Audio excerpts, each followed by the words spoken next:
muito bom nós estarmos juntos mais uma vez no programa A Bíblia no Meu Dia a Dia. E é tão bom, cotidianamente, nós temos a palavra diante dos nossos olhos. Ouve, Israel, escuta, ouvir essa palavra, meditá-la e deixar com que ela transforme todo o nosso ser. Isso é bênção. E eu só posso dizer ao Senhor muito obrigado. É um presente, é uma graça de Deus que a TV Canção Nova nos propõe, nos proporciona. E depois todos os nossos outros meios vão replicando, o programa A Bíblia no Meu Dia a Dia. Vamos pedir o Espírito Santo para que ele nos conduza no nosso estudo bíblico de hoje. Em nome do Pai, do Filho e do Espírito Santo. Amém. Vinde, Espírito Santo, enchei os corações dos vossos fiéis e acendei neles o fogo do vosso amor. Enviai o vosso Espírito e tudo será criado e renovareis a face da terra. Oremos, ó Deus que instruíste os corações dos vossos fiéis com a luz do Espírito Santo. Fazei que apreciemos retamente todas as coisas segundo o mesmo Espírito e gozemos sempre da sua consolação por Cristo Senhor nosso. Amém. Vamos concluir o capítulo 17 do livro dos Números hoje. Então pega aí a sua Bíblia, também o seu caderno, para a gente anotar o texto que nós vamos ler. Números, capítulo 17, versículos de 16 a 28. Números, capítulo 17, versículos de 16 a 28. Vamos ler juntos o texto e depois meditá-lo. O Senhor disse a Moisés: fala aos israelitas e toma de cada casa patriarcal uma vara. 12 varas, portanto, uma para cada chefe de casa patriarcal. Escreve o nome de cada uma sobre a respectiva vara. Na vara de Levi, escreverás o nome de Arão, pois cada vara representa o chefe da casa patriarcal. Colocarás as varas na tenda do encontro diante da Arca da Aliança, lá onde eu me encontro convosco. A vara daquele que eu escolher florescerá. Assim afastarei de mim as murmurações que os israelitas fazem contra vós.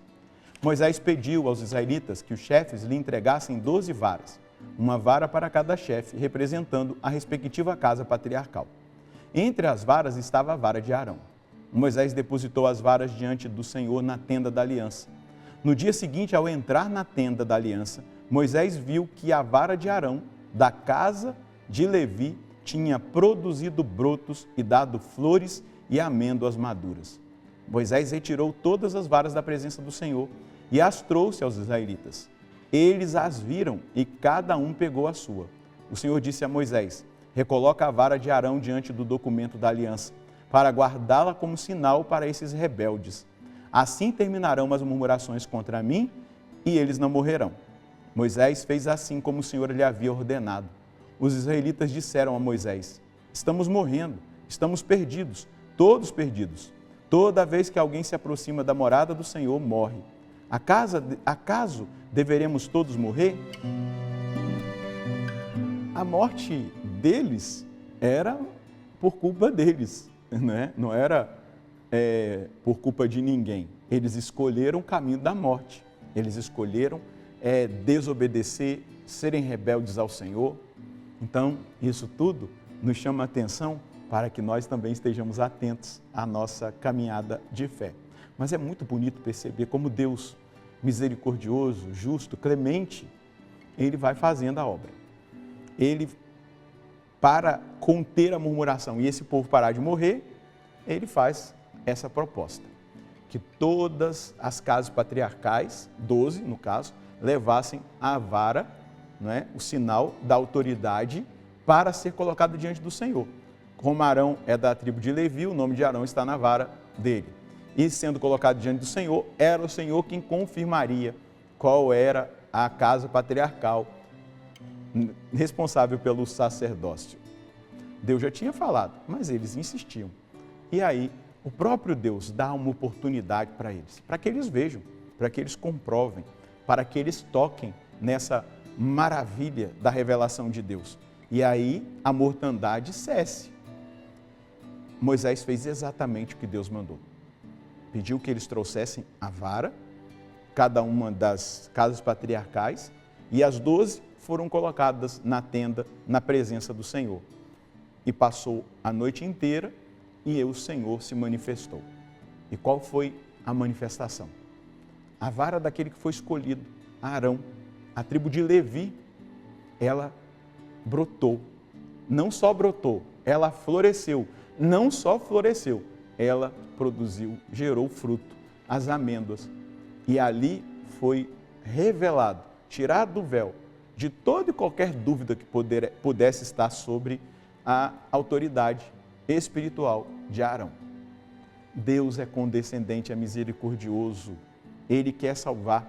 Isso é bonito da gente tocar, de ver também a paciência de Deus, um Deus paciente. Mas eu até anotei aqui um pensamento de Santo Agostinho. Agostinho vai dizer assim: a vara seca que floresce mostra que Deus pode dar vida onde há morte e escolher quem Ele quiser, mesmo fora das expectativas. É muito bom perceber o que Santo Agostinho diz. Deus pode dar vida onde há morte. Havia morte no acampamento, por conta da rebeldia, da escolha errada que eles fizeram. Havia morte. E o que Deus faz? Ele dá vida. Ele dá vida. Ele faz com que aquela vara seca floresça e mostre que Ele é o Deus da vida. Ele não é o Deus da morte. Isso é lindo. E depois, perceber, Deus escolhe quem Ele quer. Ele é Deus. Ele é Deus. Santo Agostinho me respondeu uma vez que eu estava questionando algumas coisas, até lendo a Escritura, meio ali querendo entender algumas realidades que a Escritura revela a respeito de Deus. Deus não precisa me explicar nada, Ele é Deus. Ele é Deus, é suficiente.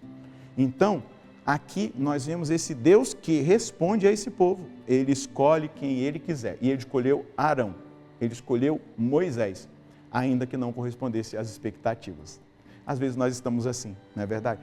Eu queria ter o pároco dos meus sonhos, o coordenador mais perfeito, a pessoa, mas Deus está me provando, me purificando com aquela escolha que Ele faz, que não está dentro da minha expectativa. Vamos olhar na realidade macro. Talvez nós não quiséssemos, muitas vezes, as autoridades que nós temos, mas a gente precisa aproveitar das dificuldades e ser purificados. Deus, Ele vai fazer na nossa alma, à medida que nós nos colocamos diante dEle, aquilo que muitas vezes não corresponde às nossas expectativas. Ele é Deus e Ele não precisa me provar nada, Ele não precisa me explicar nada, porque Ele é Deus e eu confio nele, totalmente. Então, é importante que nós percebamos isso. Um Deus maravilhoso, fiel, justo, soberano, misericordioso, que responde aquilo que nós necessitamos, nos abençoando, revelando-se a nós e mostrando o caminho que nós devemos seguir. Depois, São João Crisóstomo vai dizer assim: o fruto do cajado foi sinal de que a autoridade verdadeira não se impõe, mas floresce, não oprime, mas dá vida. Então, se tem alguém que exerce um cargo de autoridade, talvez na empresa que você trabalha, onde você está, se é líder, a sua autoridade não pode se impor, ela deve florescer. A sua autoridade não deve oprimir, mas ela deve gerar vida. Você não precisa gritar para as pessoas te respeitarem. Você tem que dar testemunho, mostrar a verdade como ela deve ser dita. Quando a gente grita, a gente perde já a autoridade. Quando a gente age de maneira que não é adequada, a gente já perdeu a razão. Então, hoje é um ensinamento muito profundo para nós. Eu sou líder. O próprio sacerdócio já dá liderança. Então, eu não fui chamado a oprimir, eu não fui chamado a impor, eu fui chamado a florescer naquilo que Deus me confiou, a produzir frutos naquilo que Deus me confiou. Eu não fui chamado a oprimir, eu fui chamado a gerar vida, vida nova. Então, atentos a isso, nós podemos crescer, nós podemos avançar, espiritualmente nós podemos avançar como aqueles que são escolhidos, eleitos de Deus. E principalmente aqueles que estão em cargo de autoridade. Precisam estar atentos, precisam viver dessa maneira, a semelhança daquilo que o Senhor mesmo nos dá a oportunidade de viver. Por isso, é importante que eu e você tenhamos a coragem de nos colocar diante de Deus e deixá-lo fazer na nossa vida aquilo que Ele deseja fazer. Esse é o propósito que eu devo cultivar no meu coração. Essa é a visão que eu devo manter. É assim que Deus mostra aquele que é o desejo dele, a vontade dele. E é assim que eu e você devemos fazer, devemos viver. Dessa maneira, meu irmão, minha irmã, nós seremos usados por Deus. De outra maneira, se a gente for pela nossa cabeça, dando o nosso jeitinho, a gente vai acabar ferindo e sendo ferido. É melhor seguir o caminho que Deus nos indica como um caminho de certeza espiritual, da vontade de Deus, do querer de Deus para a nossa vida. Então, ali Deus confirma a Arão, a tribo de Levi, como a tribo escolhida. E depois, como memorial, Deus manda Moisés colocar na arca da aliança o cajado de Arão, que floresceu. É importante que eu e você, que nós, juntos, tenhamos a coragem de dar passos na direção da vida, da vontade e da verdade de Deus. Qual é a mensagem que nós escolhemos hoje? O Senhor Deus não nos deixa sem resposta. Muitas vezes estamos perdidos e confusos porque deixamos de escutar a Deus e acabamos escutando o mundo, a nós mesmos, as nossas emoções e assim nos perdemos no caminho. Hoje, o Senhor nos provoca a vivermos debaixo da sua vontade e abertos ao seu ensinamento. Na autoridade que Deus me dá, na verdade que Deus nos dá, que Deus nos concede, na autoridade que Deus nos concede, devemos florescer gerando vida e nunca oprimindo e impondo-se, ou melhor, impondo-nos, porque nós estamos falando na terceira pessoa. É exatamente isso. Você que é pai, você tem autoridade, você que é mãe, você tem autoridade. E aí não precisa só que eu tenha autoridade no meu trabalho ou na igreja, não, existem as autoridades naturais que vão acontecendo na nossa vida. A gente precisa perceber que é necessário florescer, é necessário gerar vida e não o contrário, não oprimir, não se impor. Se a gente se impõe, a gente acaba ferindo e sendo ferido. Então, acolha a direção que Deus nos dá. Aprenda a escutar a Deus, saia do barulho, da ditadura do barulho. Escute a voz de Deus, porque Ele vai direcionar a sua vida. Vamos rezar? Senhor, é impossível ouvir a sua voz e não aplicar aquilo que o Senhor indica, que o Senhor orienta. E a maneira que o Senhor tem falado conosco e que fala com a humanidade e conosco, comigo individualmente, é por meio da sua palavra. E hoje a sua palavra mostra exatamente o caminho que deve ser seguido, a orientação que deve ser acolhida. A autoridade tem que ser servidora e não opressora.